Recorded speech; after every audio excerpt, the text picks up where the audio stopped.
Welcome to the Westport Library. Today's program will begin momentarily. Supported by Verso Studios, created locally and shared with the world. No, Claudia, no.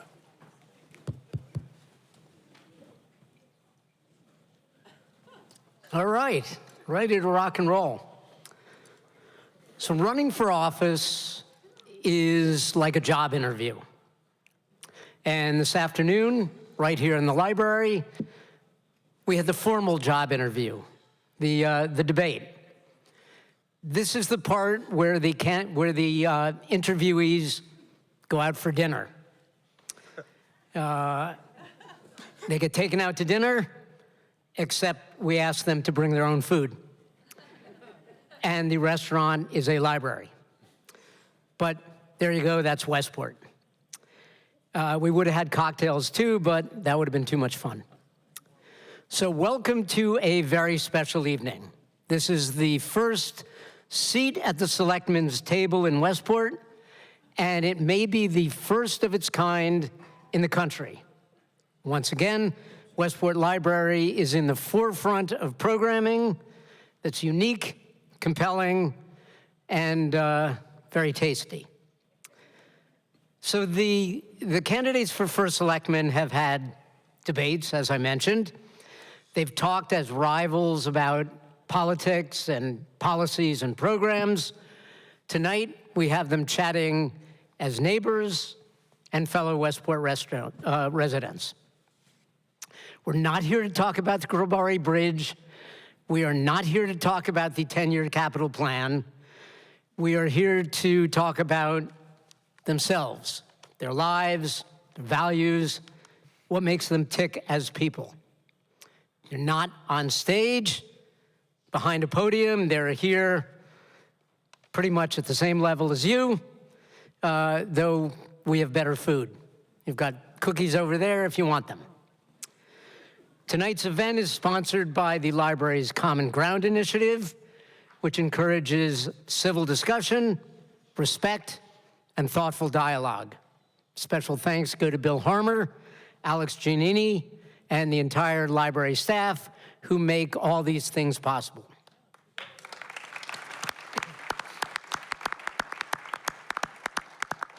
And of course, to the three candidates themselves who are willing to take this step to be authentic, honest, and vulnerable with all of you, and to share their cooking, or their wives' cooking, or their purchases with all of us. So I've set the table, figuratively speaking, for tonight. I will ask the first question, then they will pick questions out of this bowl. And I hope it's a real conversation, not one after the other, but hopefully we can get some conversation going. If you hear something interesting, feel free to follow up. So my first question, why did you bring what you brought?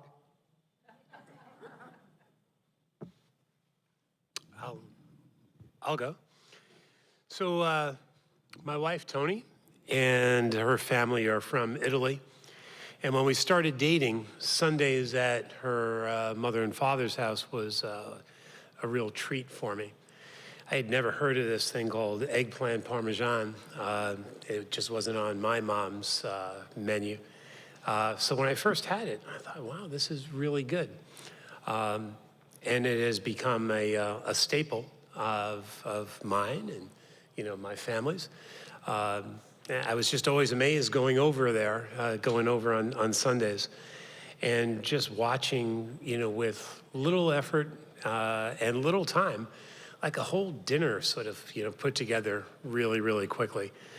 So food, unfortunately, from a weight perspective, has always been a very, very important part of myself, my family, and I just really like eggplant parm, so that's why I brought it. Yeah, Tony, thank you for contributing the eggplant parm. It's very good. It's very good. Eggplant parm is one of my favorites. Karen Kramer, who may be in the audience, makes a mean eggplant parm too, and this one ranks up there with hers. I am not a cook, And my wife's been very busy taking care of the kids for these last 2.5 months. So I went to Gaetano's. I'm the guy who purchased my contribution. Gaetano's kind of struck me as the place to get my platter. We have some meats, no pork, because I was raised kosher. We have various meats here, and there are some cheeses, so that's not perfectly kosher. But Gaetano's is a place where, when I first went about 4 or 5 years ago, it felt like home. And I saw all sorts of people there. That's why I chose Gaetano's. We had Staples kids, high energy. I was once on a very long line out the door, and I met a police officer who's now someone I know fairly well from my work on public protection on the RTM, and I see him guarding my synagogue, Temple Israel, a lot. Everyone from all walks of life, people who live here, people who work here, go to Gaetano's. And Milano, the owner, and Anthony, who's the meat expert, they make me feel like I'm one of them and I'm part of the family, and that's something that I envision for the town. The town, you know, we are all friends and teammates, and that's been a theme of my whole campaign and what my future administration would look like. And I want everyone to feel like they're part of the community, just like Milano makes me feel when I go to Gaetano. So that's why I brought this dish. So I brought pumpkin bread. Pumpkin bread is, this particular recipe is one that my mom and I used to make when I was a little one, although she would probably say I was never quite all that little. And it was always a favorite for me, especially warm and buttered. And it's become a family favorite with my kids. So whenever my mom comes down to visit, the request from my 12-year-old twins now, but it's been happening for years, is, can you please bring pumpkin bread, Nani? And it's so special to both of them, but in particular my daughter. They made a 5th grade recipe book a couple of years ago at their school at Colliel.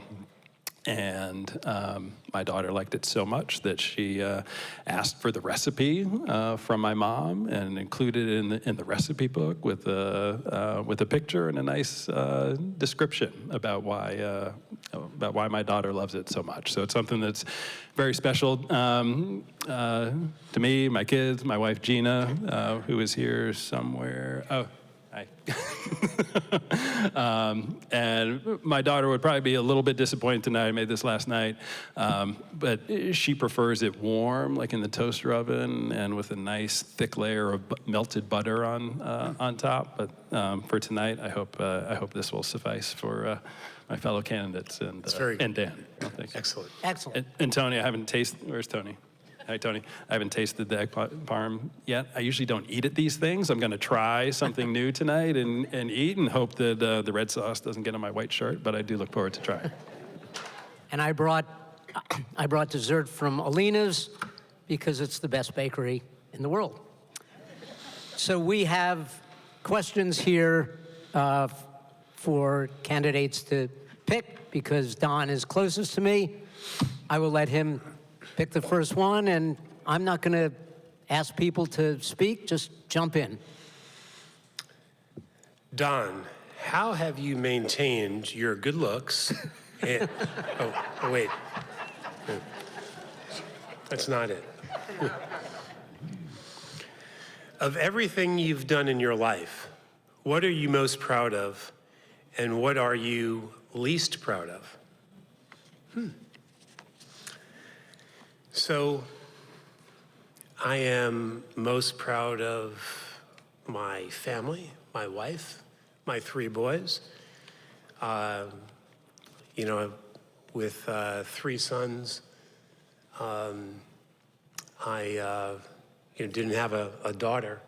And when my first grandchild, our first grandchild was born, Reese, I just can't tell you what that meant to me. And, you know, Reese's, I know Reese loves her papa, and it's just the most awesome thing in my life, dealing with my grandchildren and seeing how much they ignore their parents and they just think that I'm great. The thing I'm probably least proud of is that I'm watching my grandchildren grow up, and I just love it. And time goes by so quickly. And you know, when I was working, I traveled a lot, and I just didn't see my son and my sons and my wife as much as I really wanted to. So I missed a lot. I missed, you know, some birthdays and just events. And if I could change that, you know, I would.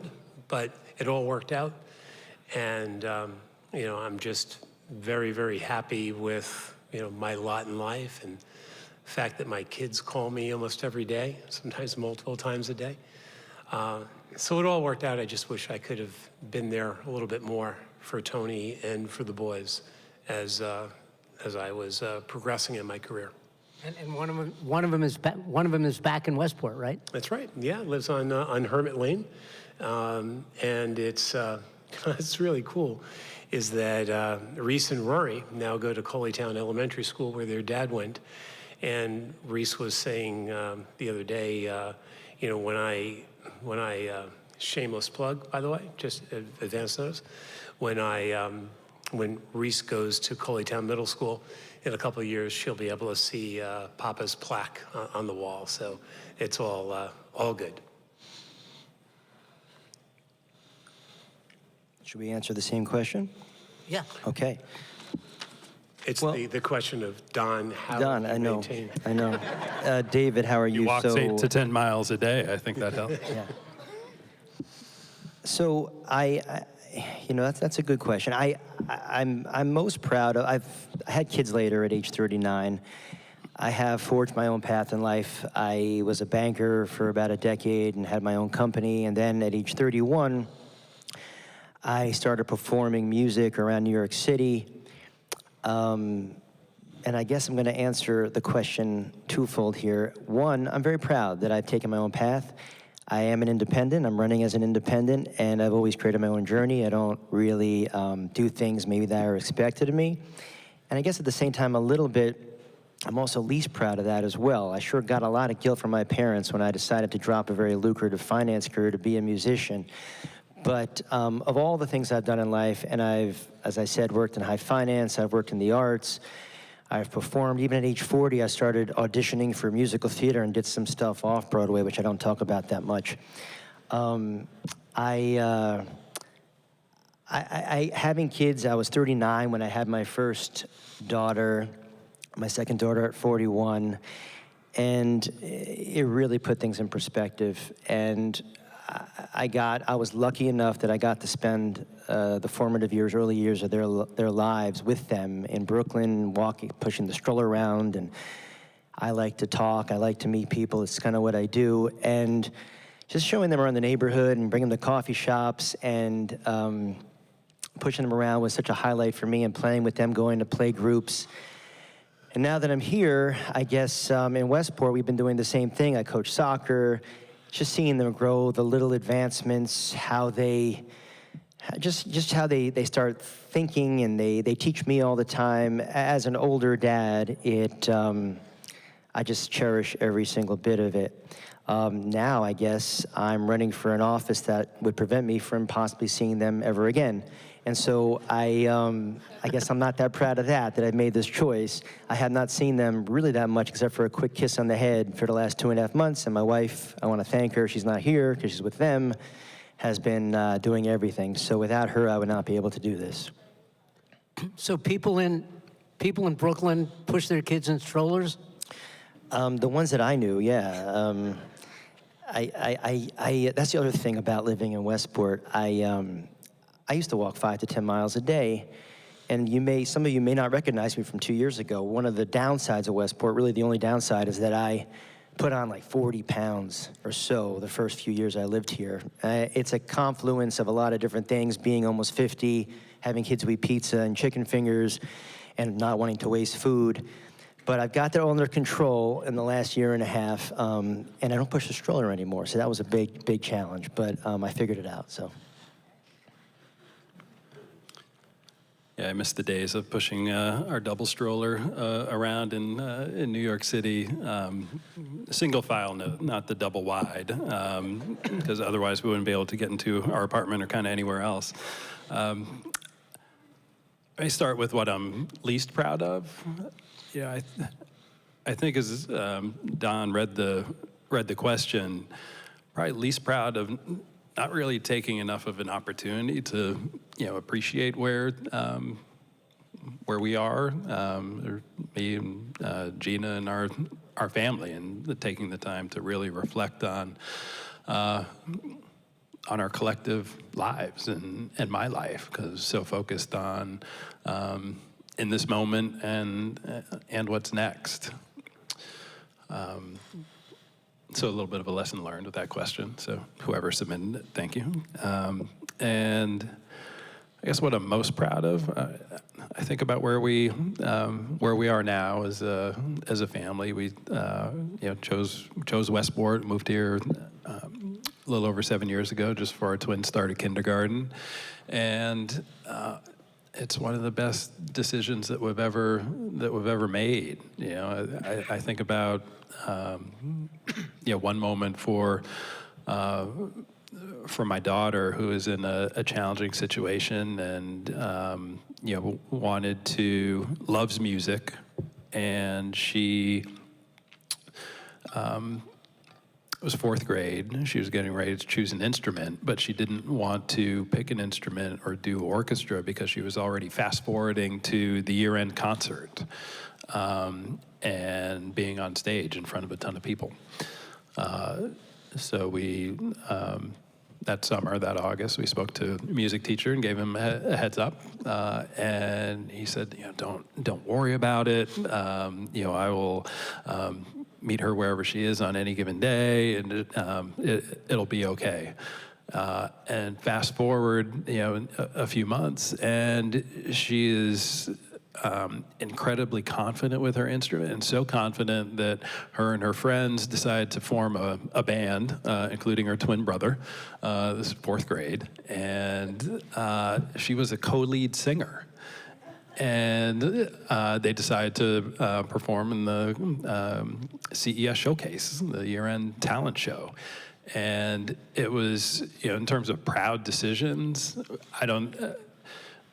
our teachers are so special. And without that teacher, without that school system, I don't know if she would have been able to build that confidence in herself to make that decision. So, my son, and I'm very proud of him as well. He is an eternal optimist, and which serves him so well. And I'm so proud of him that I wish I could pull some of that out of him, because I tend to be a bit more of less of an optimist, a bit more of a realist, if you will. And here in Westport, he has just been able to flourish. So I think overall, what I am most proud of in this moment, as I sit here in this amazing library, and as I've told Bill and everyone else that I mentioned the library to, library does not do this building, this community service. It is such an incredible community asset. So I guess I'm most proud of that we're here in Westport. Nice. So will your daughter perform with David? Oh. Kevin and I chatted about that, actually. We may do that. Let's do it. I will say I'm surprised the pumpkin bread goes well with the eggplant parm. I never saw it. Oh.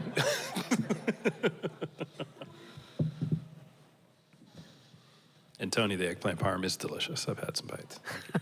Dan, are these your questions or others? These are all my questions. Oh, they're your questions. I wish you had warned us about some of these. What is the most difficult conversation you've ever had with someone? Okay, thanks for that one. Listen, life isn't easy. I've had many difficult conversations. I like to address things, and I like to make sure that, if anyone has any issues, we talk it through. I guess for me, even at the tender age of 35, when I got married to my wife, I've already alluded to it once. I don't mean to dwell on this, but I was raised Jewish. I was raised kosher. My dad's from Israel. My wife's Presbyterian by birth. And my father, whose family was mostly decimated in the Holocaust, both of his parents were like one of the only one or two survivors of their respective families.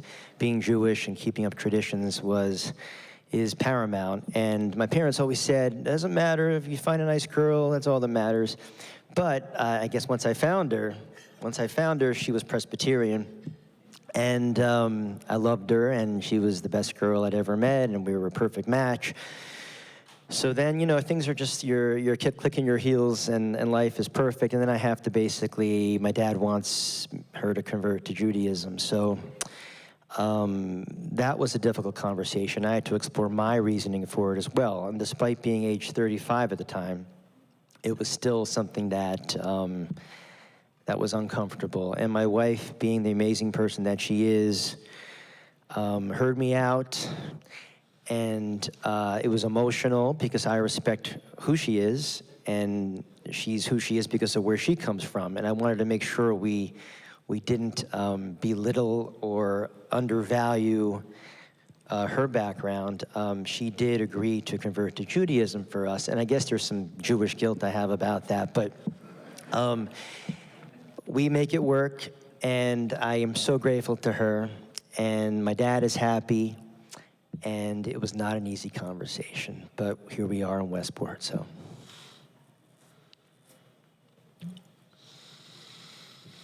Yeah, I'm not going to get into specifics. I'll put it into just a larger bucket of in the workplace and having to tell someone that they are no longer employed at a company that they have devoted a significant portion of their life to, and taking that opportunity away from them is I've had to do it a number of times, but regardless of the reason, it can be challenging, just the humanity of it. So I'll leave it at that. But I do tend to find those conversations at times obviously necessary, but certainly what was the word? Challenging. Most challenging conversation. Difficult. Most difficult. Those are difficult. Necessary, but difficult. So sometimes it's good to go last. I agree with what Kevin said. Sometimes letting someone go is a very, very difficult task, whether it's performance or just a series of layoffs. Not at all easy.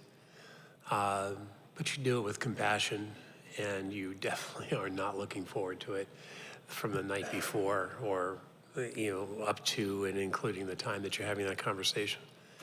But the thing that I guess really the hardest single conversation I ever had was taking my dad's car keys away from him. That did not go over well. And he was so pissed off at me for a long, long, long time. But it was the right thing to do. I'm one of six, and I'm not sure why the answer was, well, have Don do it. But they did, and so I'm the fourth, so I don't know how that really worked out from a hierarchy perspective. But yeah, I had that conversation with him, and I was the first son, so that seemed to be the reason. But it was the right thing to do. And the way I sold it was, you've got to be around to see your grandchildren, you've got to be around to see your kids. And there are ways to get around. And they were just into an adult community, the 55 and over community. So there were shuttles and what have you. So it wasn't so hard.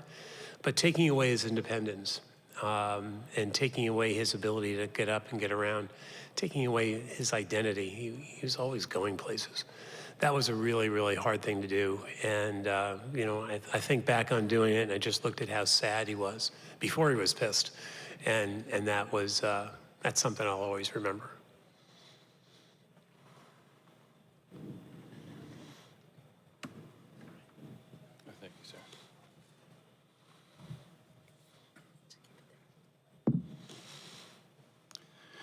If you had to move anywhere outside of Westport, where would it be?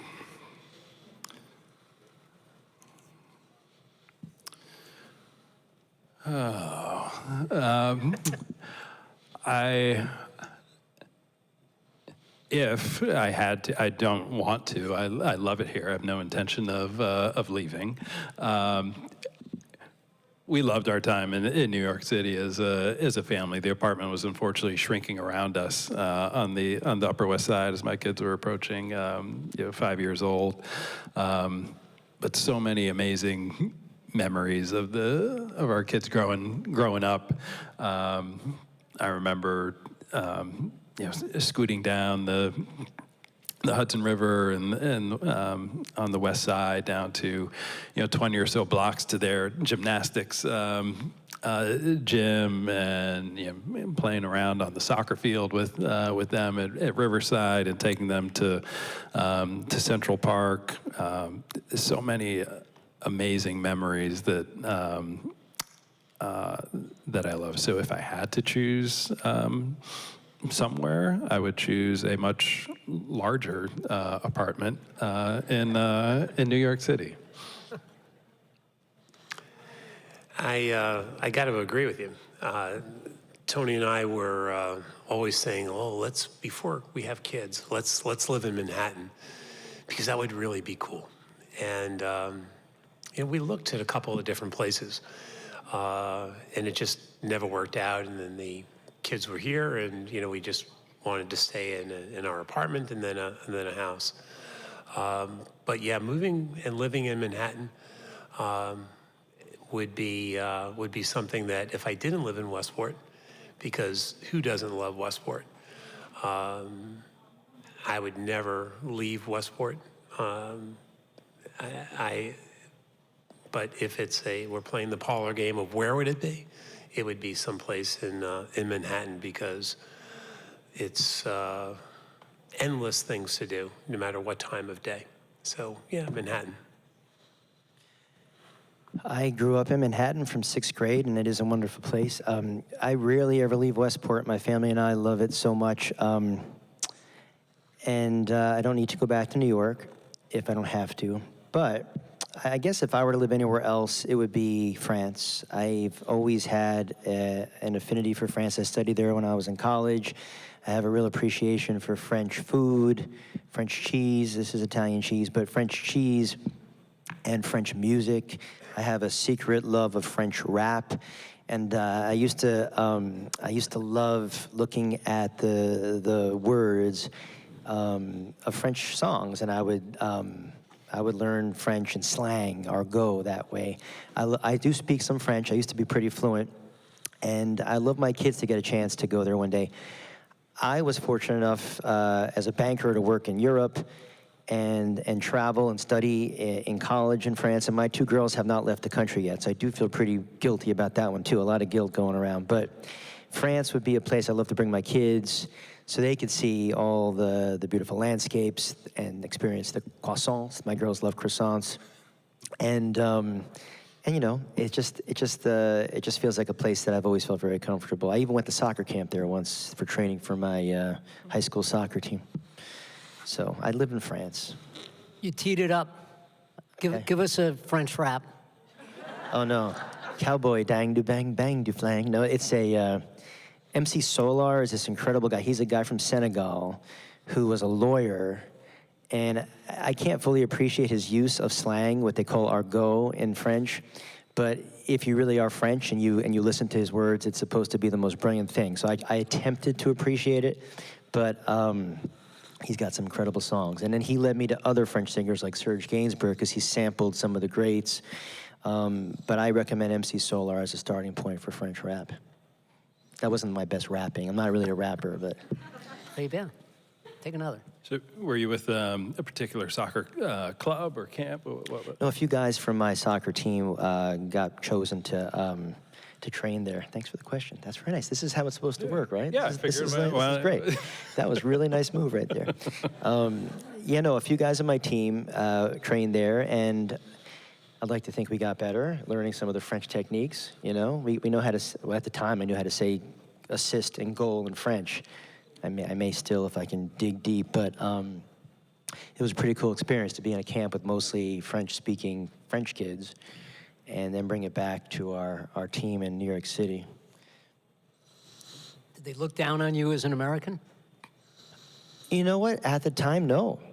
They didn't, actually. They were excited to have us, and we felt very welcome. And it was a great group of guys. Okay.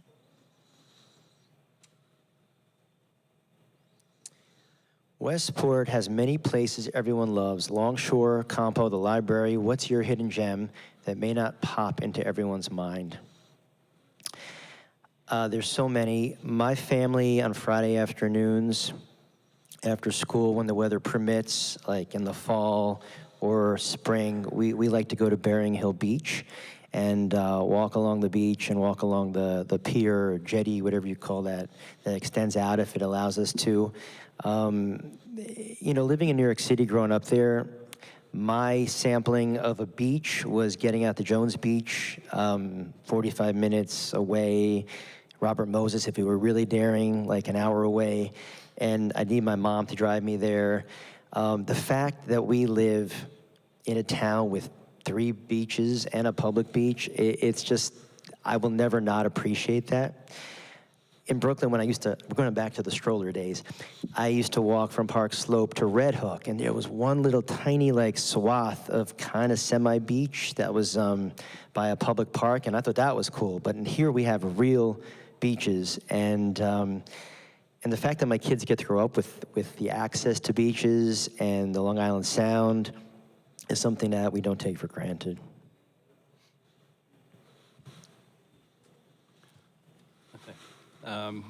Hidden gem, I think mine that wouldn't pop into probably anyone's mind is because it's our house and our yard. I love it, especially this time of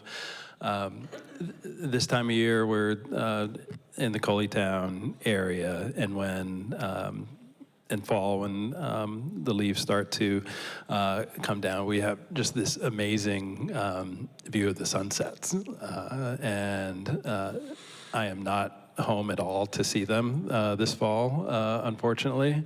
But it's, I just love our home and life here. And I don't get to do this this fall either, but just being in the backyard with the kids when they have time for me, and just enjoying our home and life, and that's the hidden gem for me, and hopefully my wife as well, and kids.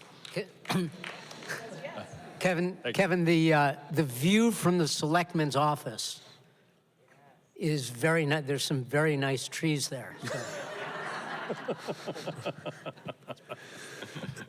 So my hidden gem is Longshore Sailing School. All 3 of our boys worked at Longshore from the minute they were eligible to work in high school all through college. And all of them loved it, absolutely loved it. The camaraderie, the friendships that they built. My son is 40, and he's still working with the Longshore Sailing people from just an advisory perspective. It's such a great thing for kids to do. Kids having jobs all through school, they make extra money, and it gives them a sense of ownership of what they're doing. Setting an alarm in the morning for the summer and having them get up and make their way to Longshore or make their way to work, I think was very important to them. And if you just look at Longshore, it's nationally recognized sailing school. The ability to teach other kids how to sail, which was part of their job, was tremendous. So every time I see anything about Longshore Sailing School, it makes me feel like it's just one of the wonderful opportunities here in Westport that are available to our kids, and it has a special place in my heart.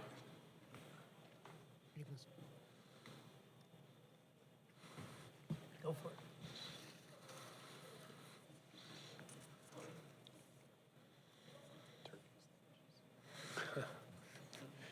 Oh, I think I have to take another one.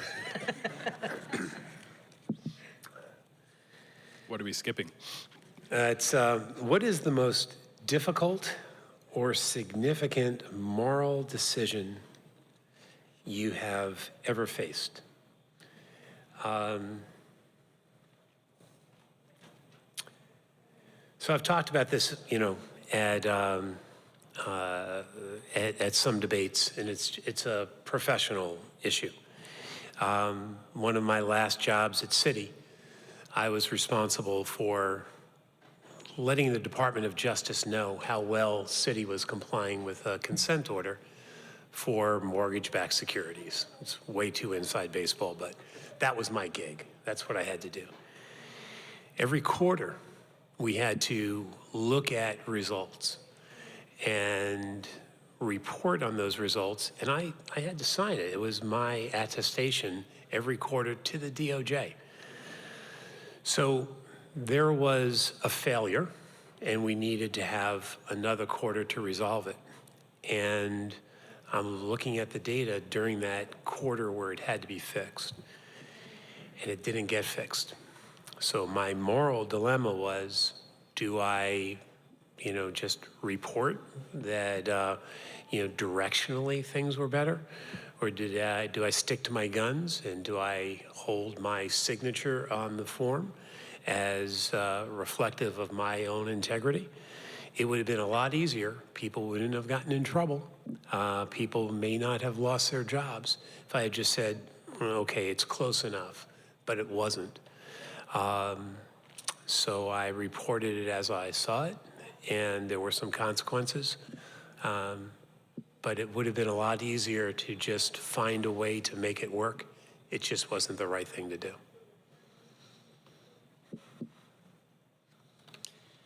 That's another hard one, Dan. Thanks for that. I guess I may lose some votes here, but I'm a lifelong Mets fan, and the moral decision to make my girls Mets fans is a pretty rough one. On a more serious note, in my business career, there's always instances that are challenging. I had a couple partners that I worked with, and I don't want to go into too many details, but there was a time when you're starting a new business, there are growing pains, and there was a moment where, as we were the three principals of the firm, you have to take responsibility.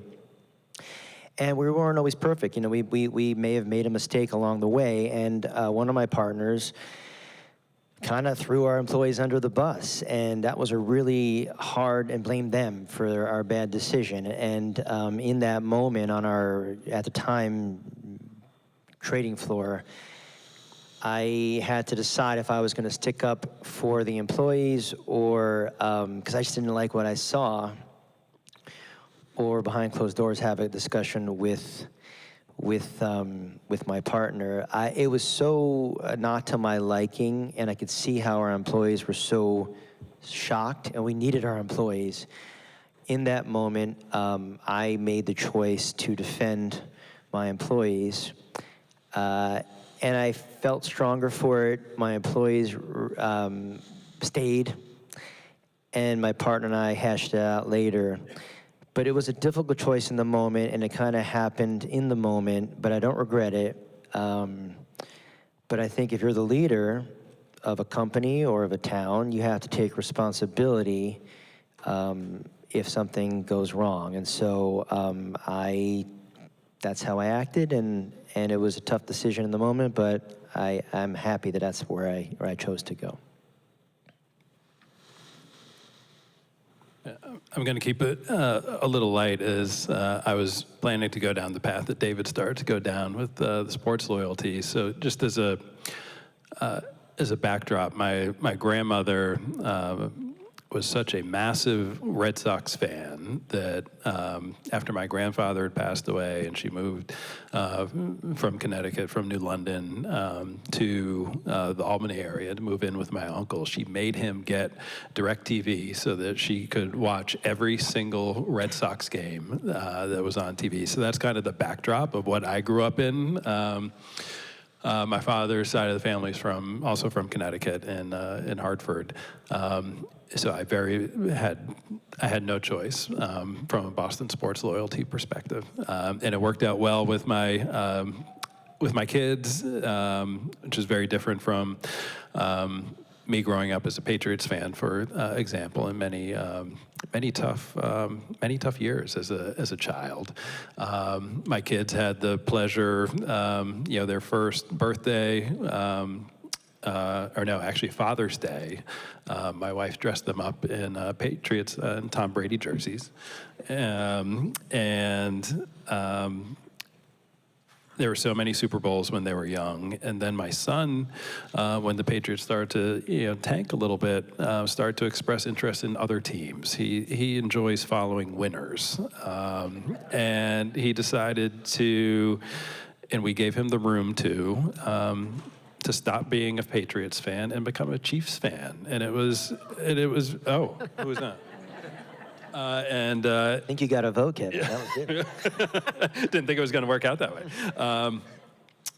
It was very painful for me, but I wanted to give my son some space to define himself, even though he was a little bit of a turncoat. But now he's starting to come back. Surprisingly, the Patriots are surprisingly doing okay this year. But yeah, it is something that we've always enjoyed doing as a family, watching Patriots games and sports in general. So who's his pick for first selectman? Who? Your son. I said he goes with winners. Okay. So he's going with Dad. That's what I was asking.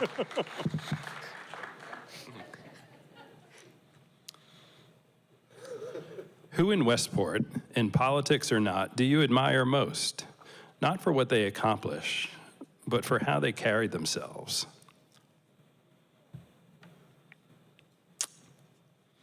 I'm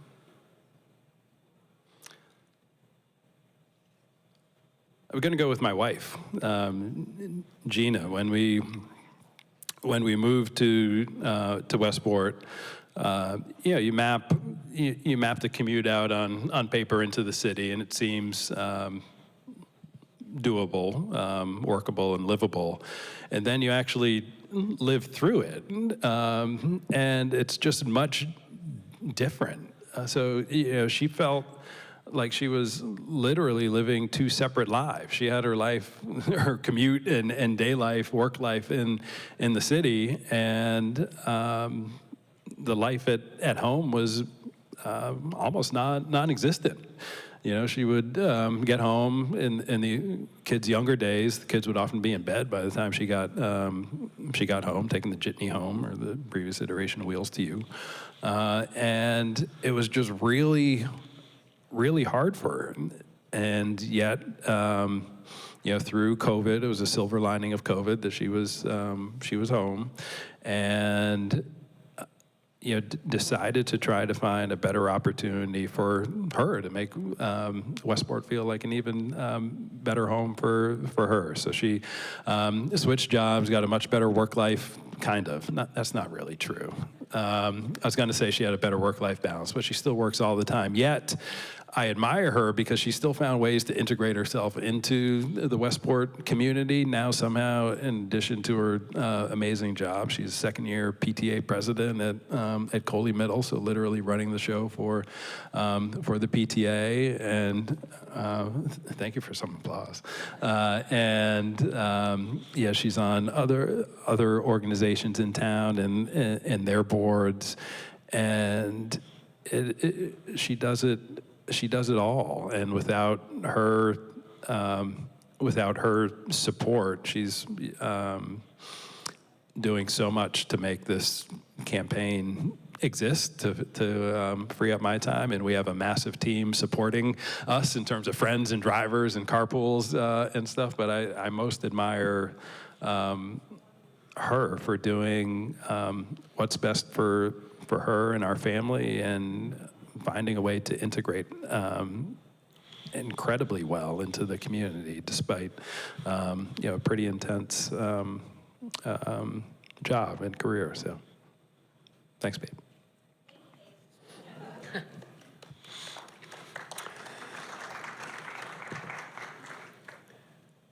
All right, so the pressure's on. But like I have done a lot of times before, I agree with Kevin.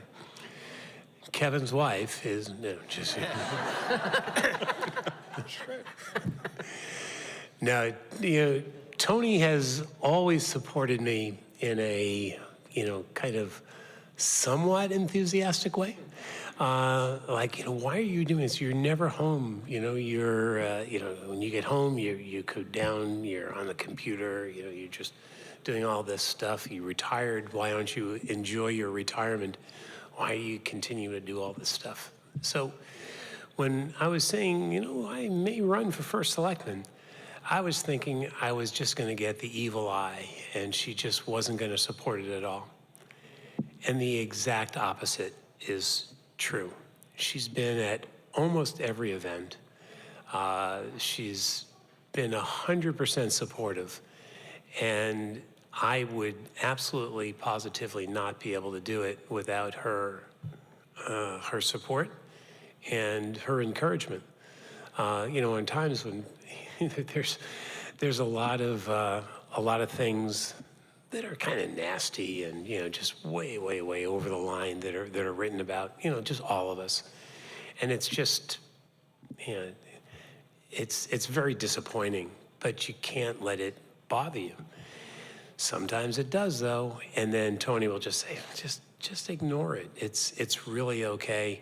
You're doing the right thing. So just the encouragement I'm getting from Tony all the time makes me feel that she is the best person in Westport. And she makes really good eggplant parm. Yeah. Sure does. I will attest to the fact I've had the pleasure in the last 2.5 months to get to know Tony and Gina to a lesser degree, but they both seem great. Tony and I have spent a lot of time together, so I agree with both of you. I've talked about my wife already, and she's conveniently not here, so I'm going to pivot. He's going to hate me for saying this, but I think we're all going to agree. So I have a lot of people I look up to in the schools, teachers, administrators, the police department, our fire chief. There's so many amazing people. I'm not going to try to butter up Dan Woog, but he does a pretty good job too. But I will say that in my arts work in town, Miggs Burrows, he's right there. Miggs is the kind of person, whenever we need something on the Westport Arts Advisory Committee, I'm sorry, Miggs, he always comes through, and I know every politician in town contacts him for help with their campaign.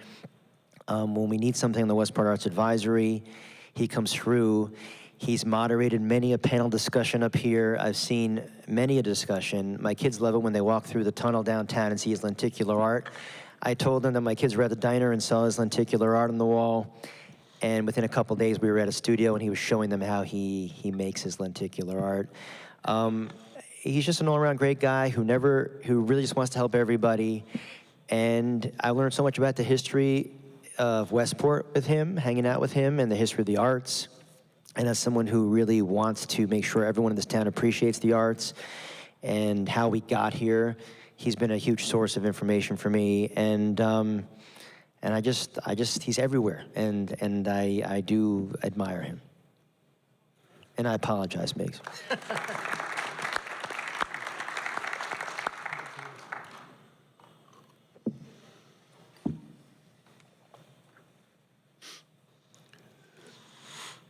What is your proudest achievement as a father and as a husband? Well, it's definitely not running for first selectman. But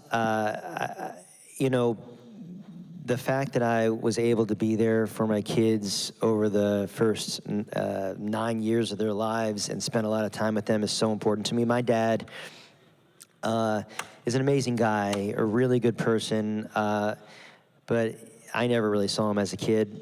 I'd go to Mets games. I'm bringing the Mets up again. There's no claps, so it's not like the Kansas City Chiefs. But the few times we go to a game, he'd bring his slides with him or his paperwork and his charts, and he'd call the office at 3 p.m. The game would be 1 to 4, and he'd be on the phone with work, going through each patient.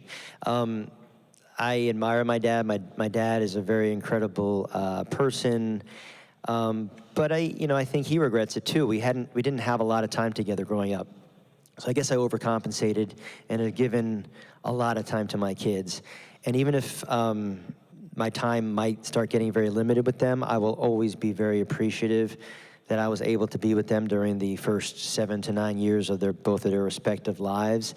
It really means the world to me that I've really created this really strong bond with both of them. And as a husband, my wife is an actor, as some of you may know, and while we were in Brooklyn, she was doing quite a few acting jobs and voiceover work, and that's why I was pushing the stroller. We lived in a somewhat small apartment, and she couldn't have noise when she was doing an audition or a job from home. So I would dedicate my days to pushing the stroller around Brooklyn, and I stayed trim, and it all worked out. And we were a good team. So she's helped me out now. I've helped her out. And marriage teaches you a lot. And compromise, I think compromise is key for everything in life. And I feel very grateful that I have my 2 kids and my wife. So. Yeah, my answer is a bit intertwined as a dad and husband, and it's probably the year-long set of conversations as we were considering me effectively retiring and stopping working and investing time in our kids, and it was by far the one of the best decisions and most rewarding decisions I've ever made in my life, to invest time in and be there with my kids in their school community, both in the city and then here in Westport, and having the just being proud of our family and our family, from my success in my career and Gina's success in her career, being in a position to do that. And it was just so valuable and impactful for me and our kids and Gina as well, to be there for them so often and be in their schools and have senior roles in their school and the preschool and the PTA here is just incredibly rewarding. And I'm proud of that that entire trajectory for our family. Just get myself some dessert here. Hold on a sec. So there's so the question is, what am I most proud of? My proudest moment as a dad, and then the thing I'm most proud about as a husband. So first, the dad, without getting into too many details, and won't even name the kid. So something kind of bad happened, and there was some tragedy to it. The next day, I had gone out to lunch, and I came back from work. I came back to work from lunch, and my son was sitting in my office. He had a lot of different options, and we were talking the night before and all that, and the fact that my son chose me as the person that he wanted to go to share his concerns and share the problems, and together we could problem solve. That made me feel like maybe I did a kind of a good job. And that's reinforced by the phone calls from all of them, all 3, almost every day. And it's, their commitment to this Selectman's race, helping me out, calling me a schmuck, like, why aren't you getting this stuff done better? It's really, it's humbling, but it makes me really feel like, you know what, I did well. And as a husband, I'm going to say I still have a hill to climb for a proud moment. I need to do better. You know, after 43 years, maybe there's probably a whole bunch of good things to say. But this race has brought us a lot closer together. You know, I wouldn't want to be with anybody else. And I just need to prove myself to Tony more and more every day. And then perhaps in time, I'll have a really proud moment.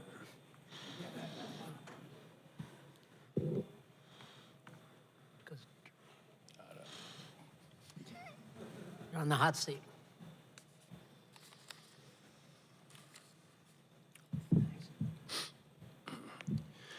If you didn't take your current career path, if some circumstances were different, where might your life have gone?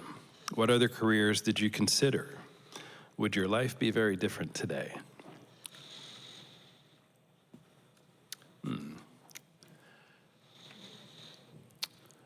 So I grew up in Vermont. I lived in Vermont until I was 10. The first house was literally on a dirt road across the street from a cow pasture. My father owned a gas station nearby. And I remember as I was approaching 10 years old, I had these career aspirations of, you know, a fine career and profession, but being a garbage man and driving and operating a garbage truck. And I think, haven't had the direct conversation with my mom in terms of why we moved probably soon after that to the Albany area to likely expose me to other career opportunities from what I saw in this little a few hundred-person town, which did have Simon Pierce. That was a childhood activity of mine, walking down the street and going and watch Simon blow glass. But I think my life would have been, I didn't want for anything as a kid in Vermont. You know, I still had my friends and, you know, Little League and, you know, my mom and family that would come visit. But I think my life would have been very different had we not moved at 10 years old to the Albany area. So as my summer job was at Jones Beach. David mentioned Jones Beach. Nice. I worked there, you know, all through high school, all through college. I love Jones Beach. And I really, I like the whole concept of food service and restaurant management and tending bar. So I was a restaurant management student in my the first college I went to. So I thought that, yeah, I'm gonna run a restaurant. I'm going to you know, be in the hospitality industry. I kind of backed off because I realized early on, thank God, that the hours are just insane. So I, you know, pivoted, went to finance. But anytime Tony and I ever, you know, go out to dinner and I look at the bar and in the restaurant we're at, and I kind of think to myself, man, I that would be so cool to do. And we often say, oh, you know, we could run this restaurant. This would really be an interesting, fun thing. I bet you I know how to do that. Turns out the work is just so hard and so demanding. And, you know, the number of divorces and things from in the restaurant industry are just crazy because you're just never home. So, yeah, I think had things been different and I not had that early wake-up call, that you know, a non-food service job is probably better for long-term stability. I might have been in a restaurant or a bar, and I wouldn't be here. So aside from wanting to be the center fielder for the New York Mets, which I keep talking about, my mom played me her vinyl Soft Parade by the Doors when I was 8 years old, and it changed my life. I wanted to become a singer. My dad moved to this country to be a violinist. He was a child prodigy in the violin. At age 19, he dropped it cold turkey, and as communicative as I am, he's not. I don't know why he dropped it. He'll never tell me. But when I said I want to be a singer, he did not receive that very well. He's an immigrant. He came here when he was 12 years old on a boat, and I told him I wanted to be a singer. It wasn't encouraged. So I never really took too many lessons. I clandestinely wrote songs in my room or when we had a basement in the basement. And in college at Dartmouth,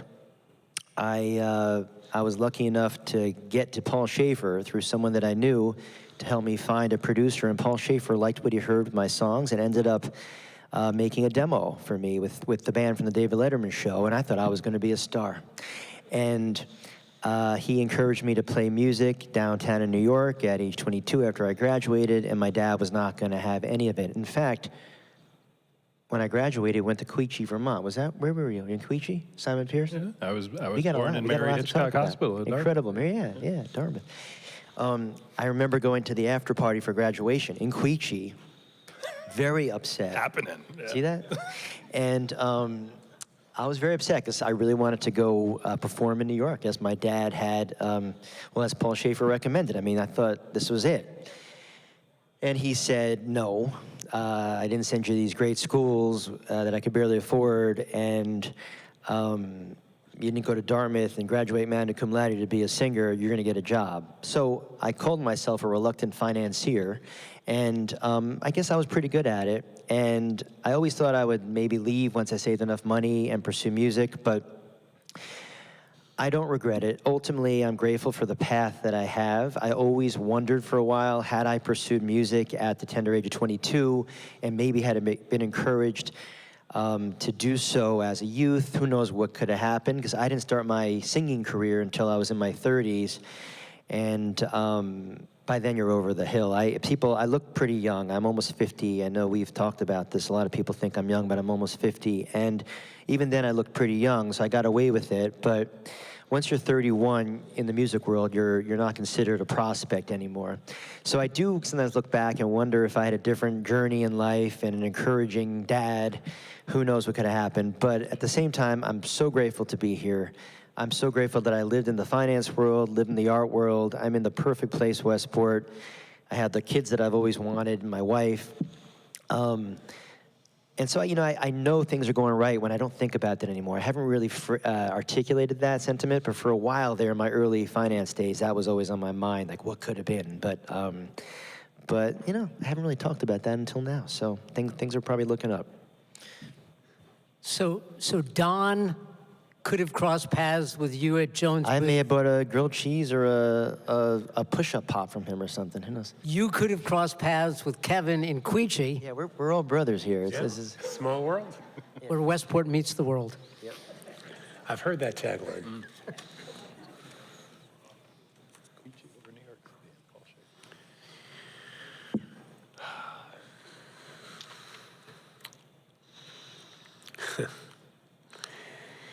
So you can invite 4 people, living or dead, to a dinner party.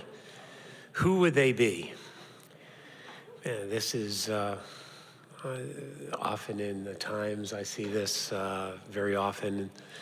Interesting. I probably should have had an answer for it and queued up.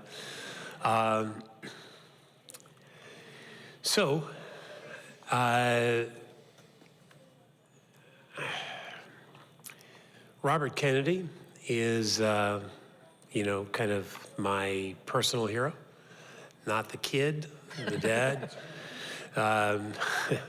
And so that would be one. And you're not supposed to mix. You're not supposed to mix your religion and politics, but to go, totally non-secular. Jesus as a second, and then the probably the person who has, contributed more to inventions and, so many different things. Thomas Edison, to just sort of see like what made you keep on trying after failure and failure, but there's so many different things that he did. And then sort of sticking with the political side, George Washington had just an impossible task. He was going to create an independent country. And every step he took, it was a challenge, failure after failure. But he stood tall and never gave up. And the country that we live in, the country that we all embrace, the country that we all love, is a product of what George Washington did for us. He truly is the father of our country. And I'd love to have a beer with George. I'm going to keep it somewhat light. I mentioned this at the senior center debate, but I read a biography of Roberto Clemente in second grade, and I was very touched by his story, and so I carried him throughout my childhood. The number 21 is one of my favorite numbers because that was his number, and the fact that he lost his life trying to help people really impacted me when I read his biography and did a book report on him in second grade. So I'd love to meet Roberto Clemente and talk about his humanitarian efforts and if what could have been, and if he would have regretted what he did when he tried to rescue and help the folks who had suffered from an earthquake in Nicaragua. And then I'm a huge baseball nut, but I'm gonna go music. Jim Morrison, I love to pick his brain. Leonard Cohen, I was watching the movie Pump Up the Volume, I think 8th grade as well, and back then you couldn't look anything up on the internet. I had to wait for the credits of the movie with Christian Slater, Pump Up the Volume, to see who this amazing, rich, deep voice was, and it was Leonard Cohen, and I ended up going in 1993 at the Paramount Theater in New York with my mom and sister. My sister and I were the youngest people by like 30 years. He hadn't taken off yet with Hallelujah until decades later, but Leonard Cohen is someone I've always wanted to meet. And then Nick Cave, the Australian singer, who's kind of like his favorite was Leonard Cohen. And when I found out that another guy loved Nick Cave, loved Leonard Cohen, I felt bonded with Nick Cave. Some of these guys aren't they're dark at times, but I love people who are poetic, who think deeply and profoundly, have rich, deep, dark voices, and think about life and take a step back. I'd love to just talk with all three of them. And then Roberto Clemente, I think, hopefully he'd enjoy being there too. I don't know how he fits, but those are the four people that come to mind that have influenced my life, either through sports or music. I think in this moment,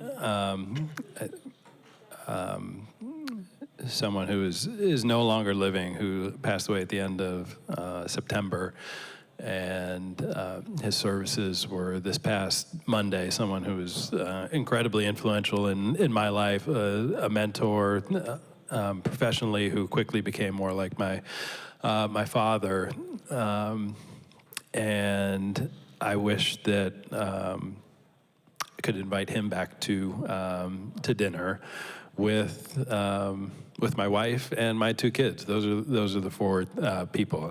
I say that in this moment because one, dinner with my family is something that doesn't really happen that much this campaign season, and at my friend's services, it was very uplifting and celebration, very much a celebration of his life, and he touched. I'd share two things. One, he touched so many people. The room was full across so many walks of life.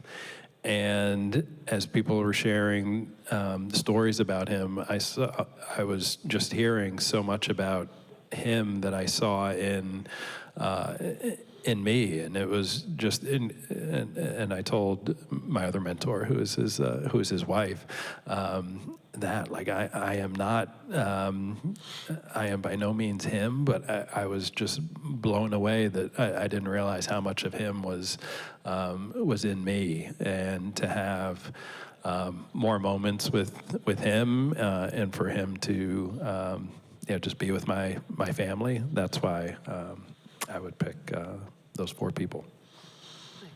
Was he a professional mentor? He was at IBM. You know, Kevin, it's definitely touching. We're on the music front. You know, the line from a line from me and Bobby McGee about giving up all your tomorrows for a single yesterday is a line I used at in my son's wedding about you just embrace the day. And it really is a very, very important thing for everybody. Just embrace the day, because you never know what's going to happen. You just, the people that you love, the people that you're with, there may not be tomorrow. So you just got to grab it and just hold it tight. Okay. What's the last restaurant you ate at? Who chose it and why? I can't remember the last restaurant I ate at, Dan. I really can't. I think when my mom and dad were in town, which isn't often, we went to Casa May. It was great. I chose it because it's delicious, but there's so many great restaurants in town. I don't leave Westport much, so really, I think Casa May is the last time I went out to dinner. My wife and I haven't spent any time together in the last 2.5 months, so November 5th, maybe I'll go somewhere downtown. That's a good plan. But we are really lucky to have so many amazing restaurants in town, and from Kawani to Nomad to Casa May and everything in between. I order a lot of food to home. I like Thai. I like all sorts of food. But in Indian's my favorite. I meet one buddy at Veda's, Indian, a lot. So once a month we try to go there. So maybe that's the last place I ate at a restaurant in town. Yeah. Similarly, I have no recollection of the last time I actually ate out at a restaurant. I do recall the last meal that we had from a restaurant, and that was Rico's. My son had a birthday party at Rico's, not his birthday, a friend's birthday, and my wife was kind enough to pick up pizza on the way home after the party, and it was delicious and certainly a family favorite. And by the time I got home, it was cold, but it still heated up real quick, and it was delicious. So I have found time to go out to restaurants.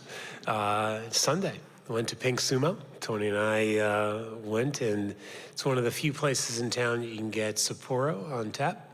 And it's really fresh, and, I like it a lot. And you can get crispy rice with spicy tuna. And the service is always great. Love the food. So, Pink Sumo was last, and it was just this past Sunday. Kevin and David, you guys got to get out more.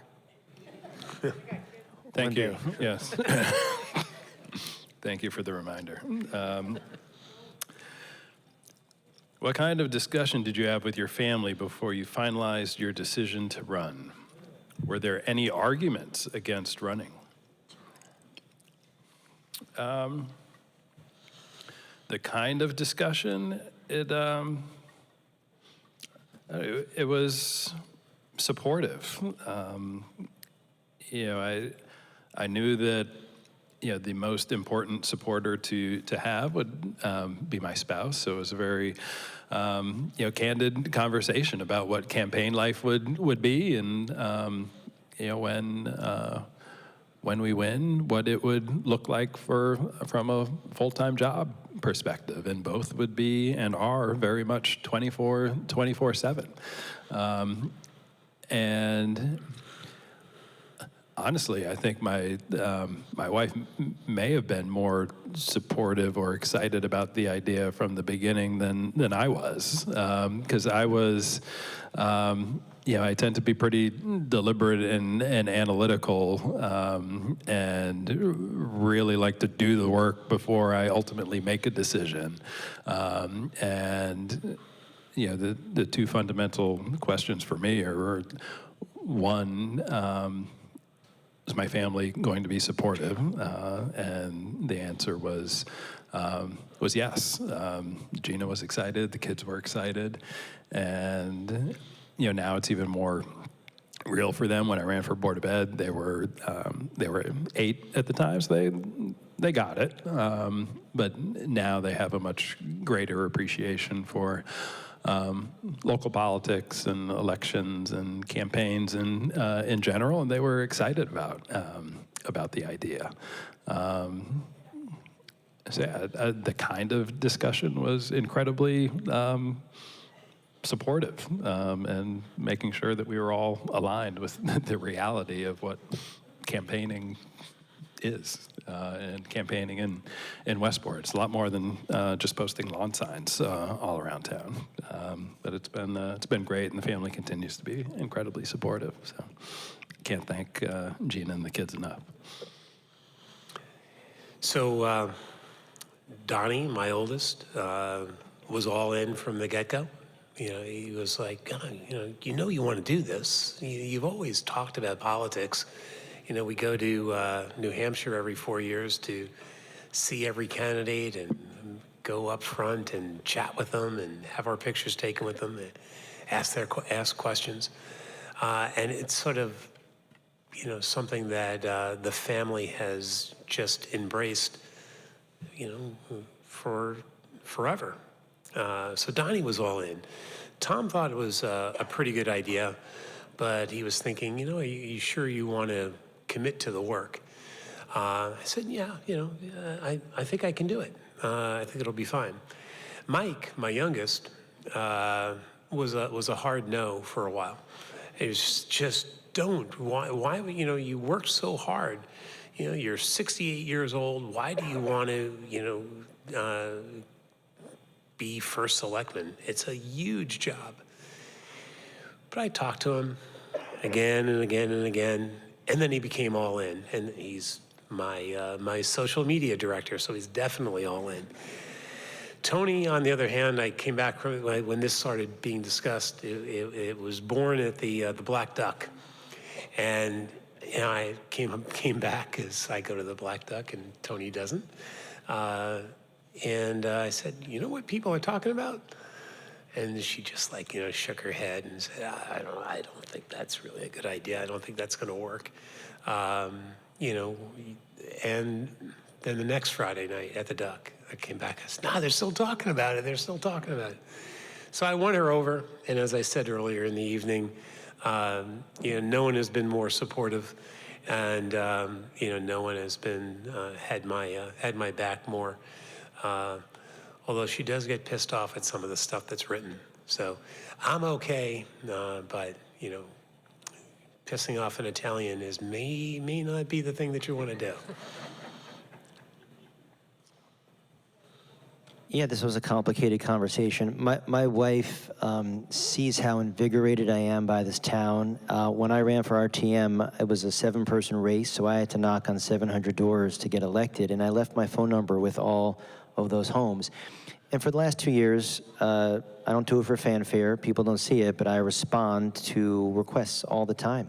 And I'm running around town trying to serve people and help people, and I get a lot of joy out of it. And my wife sees how I get joy out of it. So she saw how excited I was to do this, so she encouraged me. My kids, on the other hand, my 9-year-old, my oldest daughter, said absolutely not, because she wouldn't be able to see me as much. And it was as simple as that. She did not want me to run, and if I were to run, she didn't want me to win. My 7-year-old is a fashionista. I mean, she changes outfits 5-6 days a week. and I don't want to throw her under the bus, but the first thing she said, I mean, she's really got visionary talents as a fashionista. Daddy, run, and then you can let anyone 7 and up wear a sports bra to school. I mean, I never saw that coming. And then she said, yeah, you could go to any store in town, and for $10, you can get anything you want. You should do it. So she encouraged me to do this. My other daughter, Ava, my 9-year-old, she came around when I told her, we need kids' advice, we need kids' ideas, maybe we could start a youth commission. And so it started picking her interest. Clearly that's nepotism. I'd have to go through a process, elected or appointed. I wouldn't just put her on the youth commission. But they've been very supportive since. When I knocked on doors for RTM, I'd walk every Sunday with my girls and their friends. It would be 10 girls and another mom. And I'm really proud that I taught a bunch of girls the importance of a vote, the importance of elections.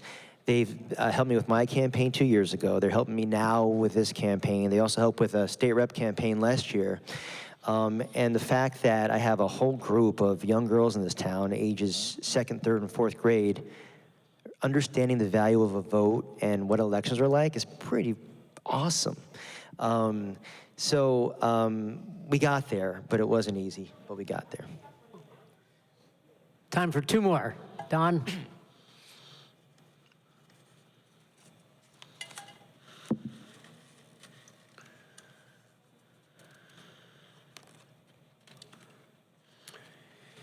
Who has the biggest influence on your character, and what did you learn from them?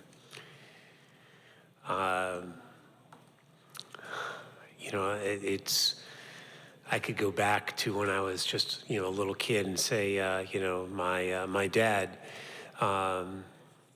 and, he taught me that he used to say this thing.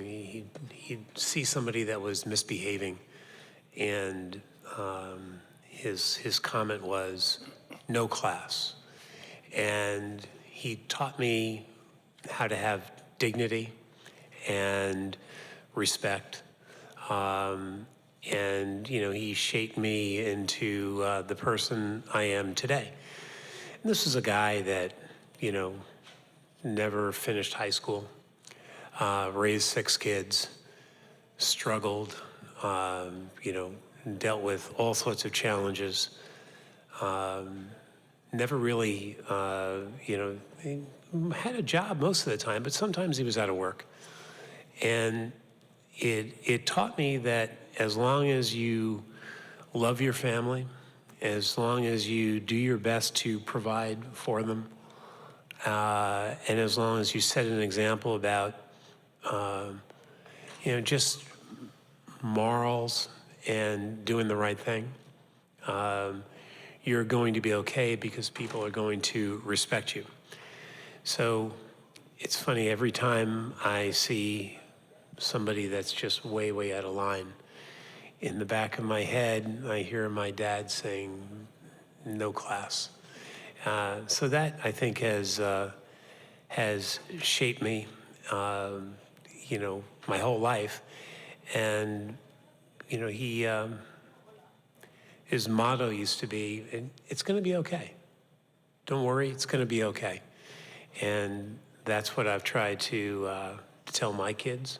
It's my tagline on Twitter or X. It's going to be okay, because at the end of the day, it is going to be okay. And I thank my dad for being my dad.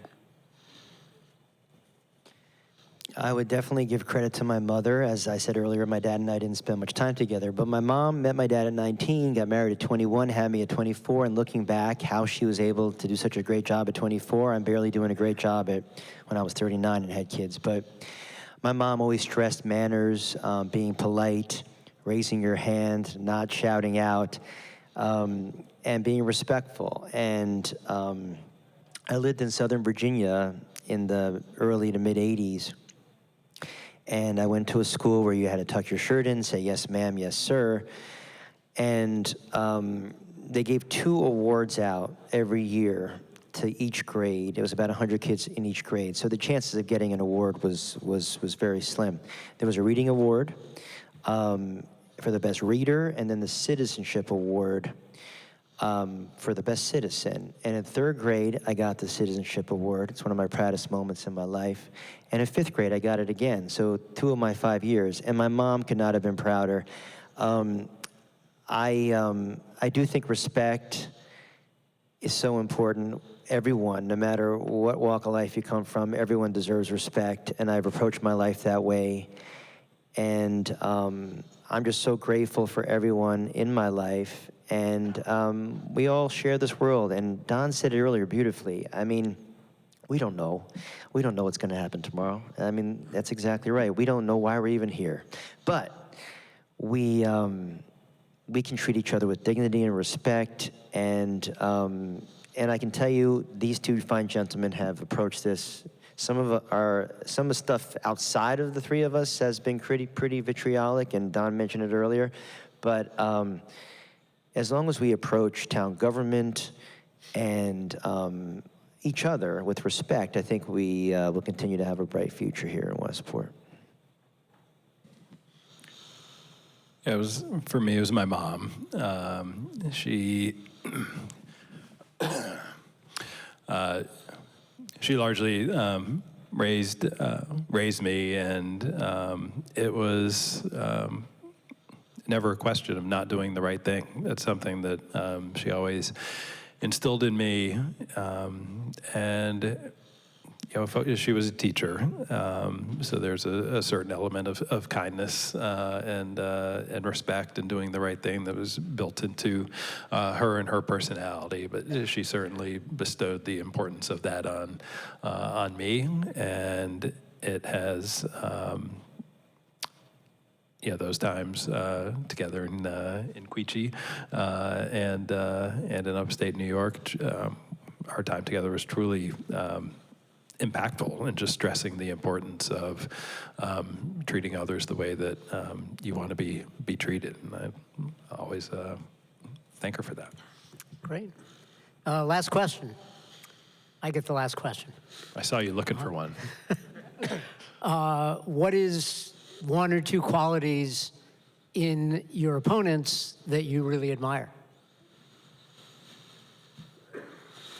I like Don's even-handedness. I think he's deliberate. I think he thinks before he speaks, and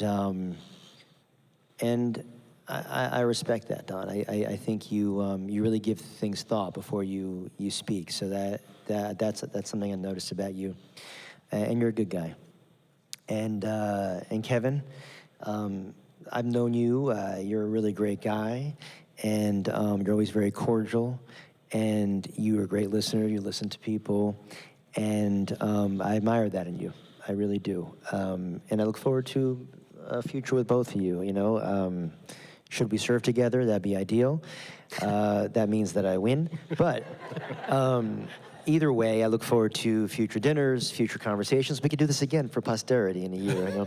But November 5th. Both you guys are great people, and thank you for challenging me. Appreciate it. Thanks, David. David, certainly enjoyed our time together. Your personality is magnetic, I would say. Just a great person. Fun to be around, kind and thoughtful, and I've always enjoyed our conversations, because it's I can tell and feel it's always coming from a good place. So I've always enjoyed that about you. And Don, I'd say your spirit of volunteerism and your dedication to our community, and we've seen how. Despite the amount of time and effort that you invest in the town, how you talk about vitriol, you've seen and received a lot, and I think about it specifically in the context of the Long Lot School Building Committee and everyone on the committee that is. effectively building a new school, which is a full-time job in and of itself, on top of many of the committee members' actual day jobs. And I respect the amount of time and dedication that you put into our town. Thank you, David. Thank you, Kevin. I don't like anything about you guys. I was expecting that, Donna. You know, it's David. I admire your ability to pivot, become a singer-songwriter. Singularly, the worst thing that anybody could ever ask me to do is to sing. So I admire people that can. And Kevin's right. You have a magnetic personality, and I think it serves you well. When I saw you at a party earlier in the campaign, and then again at the Oktoberfest, you had your daughters each time. You're so proud to introduce them, and light of your eyes just light up whenever you were talking about them. And similarly, Kevin, you are. I talked about Robert Kennedy, and I think of Ted Kennedy's eulogy of his brother Robert. And Ted referred to Robert as a good and decent man. And Kevin, you're a good and decent man. And I remember it was 2023 or 2021, might have been 23. But it was election day, and I was at the CMS, and you came by, and I think you might have just had your son, but I'm not exactly sure. And you too were so proud to introduce your son. So if you're a good dad and you guys are both good dads, you're good people. And I like that very much about both of you.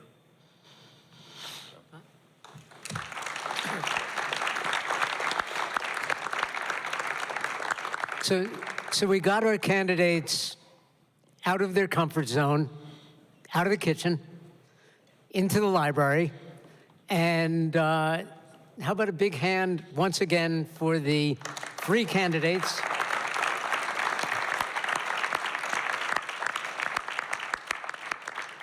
Thanks again to the library for hosting us. There is still some food over there. We got some of Kevin's pumpkin bread and some of Dave's Gaetano's still up here if you want to come up and chat. And thank you very much. Thank you, Dan.